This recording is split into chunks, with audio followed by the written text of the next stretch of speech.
Esta chica lloraba desconsolada por haber perdido a sus padres, pero lo que nadie sabía en ese momento es que en realidad ella estaba fingiendo, pues había sido la responsable de acabar cruelmente a sus padres para quedarse con toda la fortuna de su familia. Pero ¿cómo fue que sucedió este terrible y muy macabro caso? Quédate, que yo te platico la historia completa.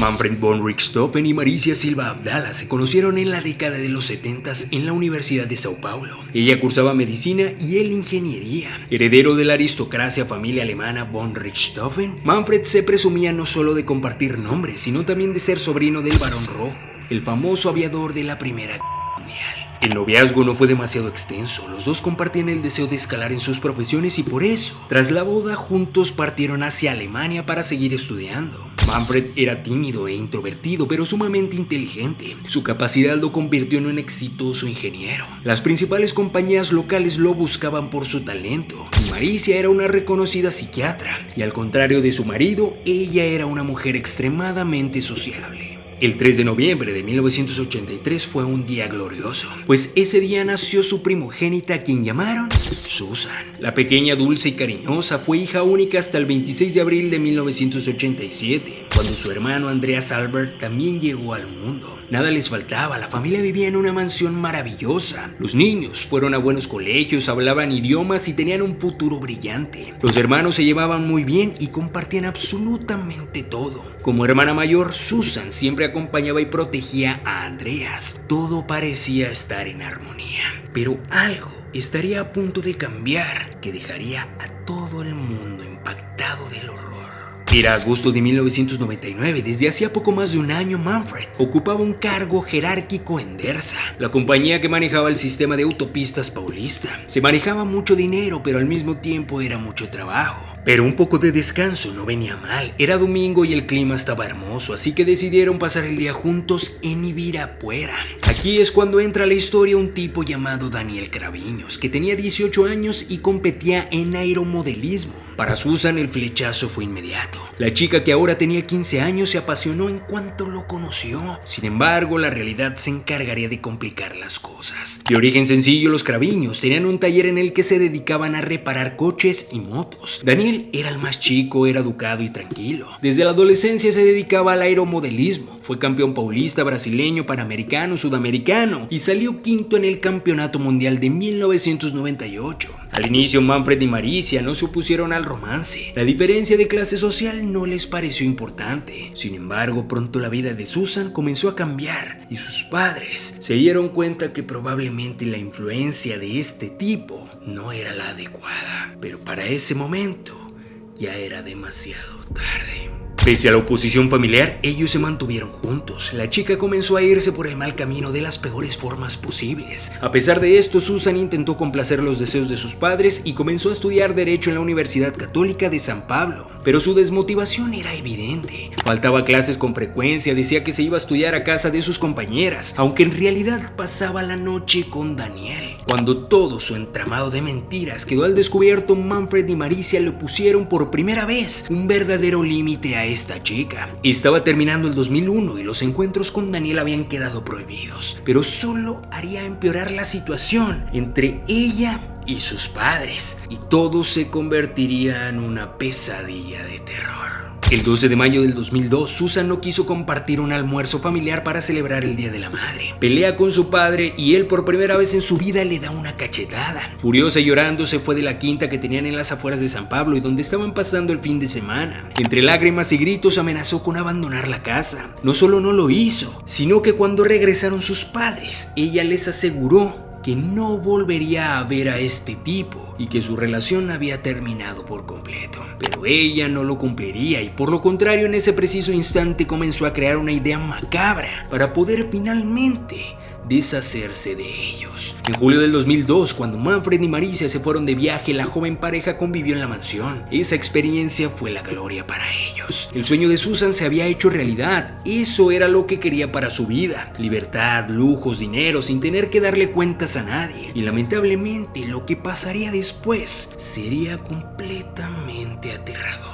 En cuanto sus padres regresaron, les propuso que le compraran un departamento para mudarse con Daniel. De esa manera decía que se solucionarían todos los problemas. Por supuesto, la respuesta de sus padres fue un no rotundo. Y la reacción fue peor de lo que cualquier ser humano podría imaginar. Para el 31 de octubre del 2002, apenas pasadas las 22 horas de la noche, Susan y Daniel llevaron a Andreas a un cibercafé, con la promesa de convencer a sus padres de que lo permitieran faltar al colegio al siguiente día. Le dijeron que celebrarían un aniversario de la pareja, que irían a un motel un par de horas y que luego lo pasarían a buscar. A pocas calles del local, alrededor de las 23:15 p.m., la pareja se encontró con Christian, el hermano de Daniel. Los tres volvieron a la mansión de la calle San Carias de Gois, en Viejo Brooklyn. El plan estaba en marcha. El día anterior, Susan había desconectado la alarma y las cámaras de vigilancia de la casa. Ella entró silenciosa, subió a la planta alta y confirmó que sus padres estuvieran durmiendo en su habitación. Bajó y dejó ingresar a los dos hombres. Ellos ya estaban listos para concluir el plan malévolo. Al pie de la escalera,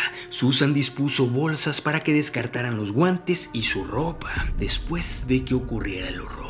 Fue así como finalmente concluyeron el macabro plan en contra de sus propios padres. Daniel golpeó a Manfred, quien dejó este mundo al instante, pero Maricia, la madre, se despertó e intentó defenderse. Entonces Christian la golpeó 5 veces, pero como no dejaba de gritar, le metió una toalla en la garganta con tanta fuerza que lamentablemente rompió todo lo de aquí de adentro. Una completa locura. Mientras tanto, en la planta baja, Susan robó el dinero que había en la casa. Luego desordenaron la casa, abrieron cajones, tiraron papeles y esparcieron algunas joyas por el piso, para dar la idea de que posiblemente había sido un robo. Para fabricar la coartada, la pareja se fue a un motel en el que pasaron algunas horas. En la suite presidencial del Colonial estuvieron entre las 1:30 y las 2:56 am, momento en el que salieron a buscar a Andreas. De regreso a la mansión, dejaron a Daniel en su casa. Eran cerca de las 4 de la mañana cuando llegaron a la vivienda. Susan fingió sorpresa al ver una puerta abierta. Mientras ella rezaba asustada, su hermano llamaba a sus padres a los gritos, pero obviamente nadie respondía. Entonces decidieron llamar a Daniel y una vez que él llegó, desde la vereda intentaron comunicarse a los celulares de Manfred y Maricia, pero fue el mismo Daniel el que llamó a la policía, haciéndose pasar como si ellos no supieran absolutamente nada. Todo estaba hecho, pero ahora faltaba que el plan macabro que habían organizado saliera como pensaban. Al primer oficial que llegó a la mansión le llamó la atención que los ladrones hubiesen dejado alhajas de valor tiradas por el suelo. Frente a la noticia, Andreas entró en estado de shock. Se aisló en un rincón sin saber qué hacer. Estaba paralizado por el horror. Susan, en cambio, enseguida preguntó qué debía hacer legalmente y denunció con extremada precisión la cantidad de dinero que faltaba. Desde aquí, algo muy extraño estaba pasando y los oficiales se estaban dando cuenta. Sin embargo, lo que más indiferencia causó a los agentes fue que apenas horas después Susan y Daniel se besaban de manera apasionada mientras prestaban declaración en la comisaría. ¿Cómo diablos era que después de tener una noticia tan aterradora, ella estuviera como si nada? Esto evidentemente encendió las alarmas para todas las autoridades y desde ahí comenzaron una carpeta de investigación en donde algunos de los sospechosos posiblemente eran Susan y Daniel. Para la policía, la joven actuaba de manera al menos extraña. Al día siguiente del caso, los vecinos la vieron bañarse en la alberca con su novio como si no hubiese pasado nada. Ellos parecían estar felices, y a los 3 días después de haber llorado desencajada frente a todos en el entierro, en esa misma casa, celebró su cumpleaños 19 con una gran fiesta y muchos amigos. Era increíble que después de saber que ella había perdido a sus padres, hiciera una fiesta como si nada hubiese pasado. Era evidente que ella tenía algo que ver con la pérdida de sus padres, pero nadie hasta ese momento se imaginaba que ella era la verdadera responsable de todo el macabro plan. Christian Carvalhinos, su cuñado y cómplice, compró una moto importada solo 48 horas después del horror. Pagó en efectivo y las alertas se encendieron. Entonces lo detuvieron y no tardó en confesar. Dijo haber enviado al otro mundo a Maricia, pero también involucró a su hermano y a Susan. Y mencionó que ella había sido la autora intelectual de este macabro plan solo para quedarse con toda la herencia de sus padres. Después de estas confesiones, inmediatamente los tres fueron detenidos. El 14 de noviembre, Andreas fue a visitar a Susan a prisión, pero la relación entre ambos, que siempre había sido amorosa y de extrema confianza, estaba completamente rota. Entonces Andrea se mudó a Villa Congonhas con su abuela materna y su tío. Nunca quiso saber nada más de su hermana Susan, esa hermana cruel que había destruido su vida y la de sus padres. El juicio entonces comenzó el 17 de julio del 2006. Susan y los hermanos Craviño se acusaban mutuamente. Ellos decían que ella era la autora intelectual. Ella, por lo contrario, afirmaba que todo había sido idea de ellos. Se mostró egocéntrica, manipuladora y fría. En ninguna de las 5 jornadas que duró el juicio, Susan lloró.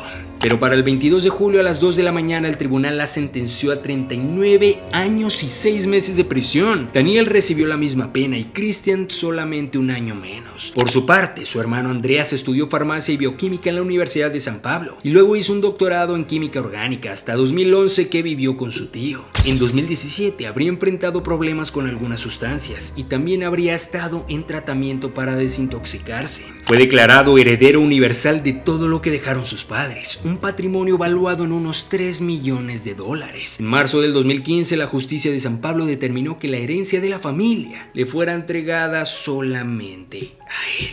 Así es como termina uno de los casos más aterradores, más tristes y más consternantes de todo el mundo. Sí, increíble que una hija cometa este tipo de casos en contra de sus propios padres. Primera, porque no estaban de acuerdo con la relación con su tipo S. Y segunda, porque simplemente ella quería toda la herencia. Increíble. Yo no puedo imaginarme cómo es posible que a alguien le pase por la cabeza hacer este tipo de cosas. Me gustaría saber qué es lo que tú crees, qué es lo que tú piensas acerca de este caso. Por favor, coméntalo aquí debajo y no olvides compartir este video con todos tus amigos, familiares y conocidos para que se enteren de lo que ocurre alrededor de todo el mundo. Te invito a que me sigas en todas mis redes sociales que te dejo aquí en pantalla: Facebook, TikTok, Instagram y YouTube. También te recuerdo que subo videos todos los días a las 8, 8 y media o 9 de la noche con casos e historias completamente nuevas que seguramente no conocías. También a las 10 de la mañana y a las 3 de la tarde les subo casos e historias que probablemente ya subí tiempo antes, pero que si tú eres nuevo o nueva en la página seguramente no habías visto. Te invito a que me sigas en mi otra página de Facebook que se llama Soy Kevin Barranco, esta que estás viendo en pantalla. También a los de TikTok síganme en mi otra cuenta de TikTok, esta que estás viendo en pantalla. Se llama Soy Kevin Barranco y por allá estoy subiendo un nuevo formato de videos en donde les relato películas, cortometrajes, series, entre muchas otras cosas que seguramente pueden interesarte. También te invito a que me sigas en Spotify, donde estoy subiendo todos los casos en audio, para que si tú vas en camino al trabajo, en camino a la escuela o simplemente quieres escuchar algo por la noche antes de dormir, puedes escucharme en Spotify. Te dejo aquí en pantalla cómo puedes encontrarme. Ahora sí, sin más que decirte, familia, yo soy Kevin Barranco y recuerden, agudiza tus sentidos, ponte en alerta, que el terror del mundo está siendo descubierto. Nos vemos muy pronto en otro video, familia. Ahora sí, ¡vámonos!